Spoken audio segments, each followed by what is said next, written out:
ఆయన group 2 employee. వివాహ వయసు వచ్చినప్పుడు తల్లిదండ్రులు, రే అమ్మాయిని చూస్తావరా, ఎలాంటి అమ్మాయి కావాలి టకామని తల్లిదండ్రులకు చెప్పాడట. ఎలాంటి అమ్మాయి అని నేను చెప్పను, కానీ దేవుని చిత్తంలో ఏ అమ్మాయో ఆ అమ్మాయిని వివాహం చేసుకుంటా. ఈ అబ్బాయి ఒకటే మాట అన్నాడట, అమ్మా దేవుని చిత్తం ఎవరో వాళ్ళని నేను చేసుకుంటా. తెలిసిన అమ్మాయిల ఫోటోలు పంపించారు. ఈ ఎర్రగా ఉన్న ఏ ఫోటో వచ్చినా వద్దు మమ్మీ, వద్దు మమ్మీ, వద్దు మమ్మీ, వద్దు మమ్మీ, దేవుని చిత్తం కాదు, ప్రార్థన చేశాను, దేవుడు వద్దన్నాడు అని చెప్పే పరంపరలో ఒక ఫోటో వచ్చింది.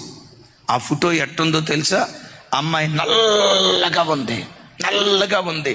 వాళ్ళ నాన్న అన్నాడట, వాడెందుకు ఇష్టపడతాడా, మా అమ్మాయి ఫోటో ఎందుకు ఇంకొకరిది?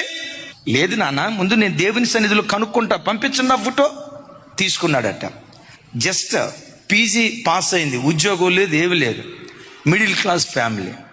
ఫోటో చూశాడు.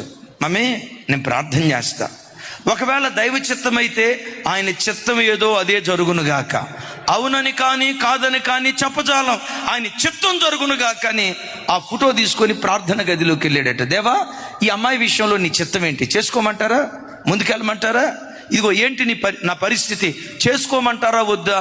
ప్రభు దగ్గర ప్రార్థన చేశాడు. ఆ ప్రార్థన మధ్యలో దేవుడు అన్నాడట, నా కుమారుడా, నీ కొరకు నేను ఏర్పరిచిన నీ నిజ జీవిత భాగస్వామి ఈ అమ్మాయే, ఈ అమ్మాయిని చేసుకో.